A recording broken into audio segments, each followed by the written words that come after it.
മിശിഹായിൽ അനുഗ്രഹീതരായവരെ, ദൈവകാരുണ്യ ഈശോ ഈ ദിവസം നിങ്ങളെയും നിങ്ങളുടെ കുടുംബങ്ങളെയും സമർത്ഥമായി അനുഗ്രഹിക്കുകയും അവിടുത്തെ കൃപകൾ കൊണ്ടും അനുഗ്രഹങ്ങൾ കൊണ്ടും നിങ്ങളെ ഓരോരുത്തരെയും നിറയ്ക്കുകയും ചെയ്യട്ടെ എന്ന് പ്രത്യേകമായിട്ട് പ്രാർത്ഥിക്കുകയാണ്. ഈശോയുടെ സംരക്ഷണവും സഹായവും ഈ ദിവസം നിങ്ങൾക്ക് ഓരോരുത്തർക്കും ലഭിക്കട്ടെ. നിങ്ങളുടെ അധ്വാനങ്ങളെ ഈശോ അനുഗ്രഹിക്കട്ടെ. നിങ്ങളുടെ പഠനങ്ങളിൽ കർത്താവിന്റെ കൃപ വർഷിക്കട്ടെ. പരീക്ഷാ നിമിഷങ്ങളിൽ ഈശോ നിങ്ങളുടെ കൂടെ ഉണ്ടായിരിക്കട്ടെ എന്ന് പ്രത്യേകമായിട്ട് പ്രാർത്ഥിക്കുകയാണ്. വിശുദ്ധ മത്തായിയുടെ സുവിശേഷത്തിന്റെ 24-ാമത്തെ അധ്യായത്തിന്റെ 43-ഉം 44-ഉം തിരുവചനങ്ങളില് നമ്മൾ ഇങ്ങനെ വായിക്കുകയാണ്: കള്ളൻ രാത്രിയിൽ ഏത് സമയത്താണ് വരുന്നത് എന്ന് ഗ്രഹനാഥൻ അറിഞ്ഞിരുന്നെങ്കിൽ അവൻ ഉണർന്നിരിക്കുകയും തന്റെ ഭവനം കവർച്ച ചെയ്യാൻ ഇടകൊടുക്കാതിരിക്കുകയും ചെയ്യുമായിരുന്നു എന്ന് നിങ്ങൾ അറിയുന്നു. അതിനാൽ നിങ്ങളും തയ്യാറായിരിക്കണം. നിങ്ങൾ പ്രതീക്ഷിക്കാത്ത മണിക്കൂറിലായിരിക്കും മനുഷ്യപുത്രൻ കടന്നു വരുന്നത്. ശക്തമായിട്ടുള്ള വചനം ഈശോ നമുക്ക് നൽകിയ ഒരുക്കമുള്ളവരായിട്ട് നമ്മൾ ഓരോ നിമിഷവും ജീവിക്കണമെന്നുള്ളത്. മരണം ഏത് നിമിഷം വേണമെങ്കിലും നമ്മുടെ ജീവിതത്തിലേക്ക് കടന്നു വരാം. നമ്മുടെ ജീവിതത്തിൽ മരണം കടന്നു വരുമ്പോൾ സ്വർഗത്തിൽ എത്തുവാൻ തക്ക വിധത്തിലുള്ള ഒരുക്കം നമ്മുടെ ജീവിതത്തിൽ ഉണ്ടോ എന്ന് നമ്മൾ ഓരോരുത്തരും പരിശോധിക്കണം.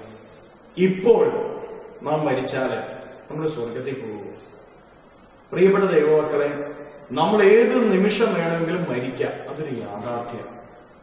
മരണത്തിന് വേണ്ടിയിട്ടുള്ള ഒരുക്കം നമ്മുടെ ജീവിതത്തിൽ ഉണ്ടായിരിക്കണം. എപ്പോ മരിച്ചാലും അപ്പോ സ്വർഗത്തിൽ പോകാനുള്ള ഒരുക്കത്തോടു കൂടെയുള്ള ഒരു ജീവിതമായിരിക്കണം നമ്മുടെ ജീവിതം എന്ന് ഈശോനാഥൻ പഠിപ്പിക്കുകയാണ്. ആത്മീയ ജീവിതത്തിന്റെ അലസത നമ്മുടെ ജീവിതത്തെ സ്വർഗത്തിൽ നിന്നും അകറ്റിക്കളയുമെന്ന് നമ്മൾ ഓരോരുത്തരും മനസ്സിലാക്കിയിരിക്കണം. ആത്മീയ ജീവിതത്തിൽ അലസത പാടില്ല. പൗലോസ്ലീഹ പഠിപ്പിക്കുന്നില്ലേ, ഇടവിടാതെ പ്രാർത്ഥിക്കുകയും സദാസമയവും പ്രാർത്ഥിക്കണം. എപ്പോഴും പ്രാർത്ഥിക്കുന്ന ഒരു വ്യക്തിക്ക് ഒരുക്കത്തോടെയുള്ളൊരു ജീവിതം നയിക്കാനായിട്ട് സാധിക്കുള്ളൂ. നിരന്തരമായിട്ട് പ്രാർത്ഥിക്കുന്ന ഒരു വ്യക്തി തിന്മ പ്രവർത്തിക്കത്തില്ല. നിരന്തരം പ്രാർത്ഥിച്ചുകൊണ്ട് കിടക്കുന്ന വ്യക്തി തിന്മയുടെ വഴിയിലൂടെ കടന്നുപോകില്ല. അവന് കുറ്റം പറയാനോ, നുണ പറയാനോ, കള്ളുകുടിക്കാനോ, ലൈംഗിക പ്രവർത്തനങ്ങൾ ചെയ്യാനോ, ജടികമായ ആസക്തികളുടെ വഴികളിലൂടെ പോകാനോ ഒന്നും അവന് സാധിക്കില്ല. അവൻ എപ്പോഴും ചിന്തിച്ചുകൊണ്ടിരിക്കുന്നത് ദൈവത്തെക്കുറിച്ചാണ്. അവന്റെ സന്തോഷം അത് ദൈവം. ഈ ലോകത്തിലുള്ള ഒന്നും അവന് സന്തോഷം കൊടുക്കത്തില്ല. അവന്റെ സന്തോഷം ദൈവമായിട്ട് മാറും. അവന്റെ സന്തോഷം ദൈവമായിട്ട് മാറിയാല് പിന്നെ അവൻ തിന്മ പ്രവർത്തിക്കില്ല. അവന് ഒരുക്കമുള്ളവനായിരിക്കും. എപ്പോ മരണം കടന്നു വന്നാലും അവൻ ഒരുക്കമുള്ളവനായിരിക്കും. പ്രിയപ്പെട്ടവരെ, ഒരുക്കത്തോടു കൂടിയുള്ള ഒരു ജീവിതം നമുക്ക് നയിക്കാം. എന്തും പറഞ്ഞു, എന്തും ചെയ്തും, എന്തും കേട്ടും, എങ്ങനെയും ഭൂമിയിൽ ജീവിച്ചാല് മരണം ഏത് നിമിഷം വന്നാലും വരും.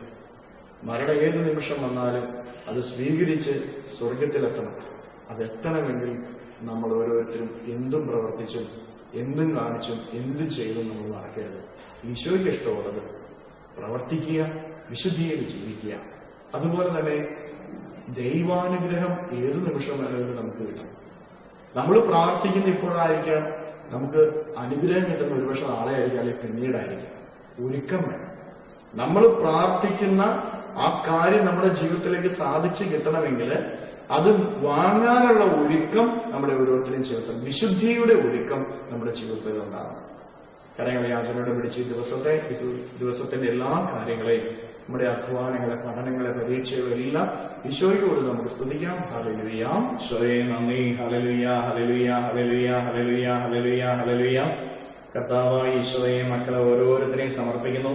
ഇവരോരോരുത്തരെയും അനുഗ്രഹിക്കുകയും ആശീർവദിക്കുകയും ചെയ്യണം. ഇവരുടെ ജീവിതങ്ങളിലേക്ക്, ഇവരുടെ അധ്വാനങ്ങളിലേക്ക്, ഇവരുടെ നൊമ്പരങ്ങളിലേക്ക്, വേദനകളിലേക്ക്, ഇവരുടെ ഇന്നത്തെ എല്ലാ അധ്വാനങ്ങളിലേക്കും, പഠനങ്ങളിലേക്കും, പരീക്ഷകളിലേക്കും അങ്ങ് ഇറങ്ങിച്ചെന്ന് ഇവരെ സഹായിക്കണമേ. ഇവരെ സംരക്ഷിക്കണമേ. ഈ ദിവസം ഇവരുടെ ജീവിതത്തിൽ ഒരു തിന്മയും കയറാത്ത വിധത്തിൽ തിരുരക്തത്താൽ ഇവരെ പൊതിയണമേ. ഈ ദിദികാരുടെ താൾ ഇവരെ ആശീർവദിക്കുമ്പോൾ ഇവരിൽ നിന്ന്, ഇവരുടെ ഭവനങ്ങളിൽ നിന്ന്, ഇവരുടെ അധ്വാന മേഖലകളിൽ നിന്ന്, ജീവിത വഴികളിൽ നിന്ന് സർവ്വ തിന്മകളും, ബന്ധനങ്ങളും, കെട്ടുകളും, പിശാചിന്റെ ഉപദ്രവങ്ങളും, നാരികീയ ശക്തിയുടെ പ്രവർത്തനങ്ങളും, പൈശാചിക ശക്തിയുടെ ഉപദ്രവങ്ങളും ബന്ധിച്ച് നിർവീര്യമാക്കി നരകാക്കളിലേക്ക് അട്ടിപ്പായിക്കുന്നു.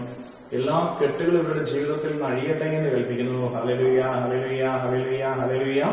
നിത്യം പിതാവും പുത്രനും പരിശുദ്ധാത്മാവുമായ സർവേശ്വരനായ എന്നേക്കും ആമേൻ.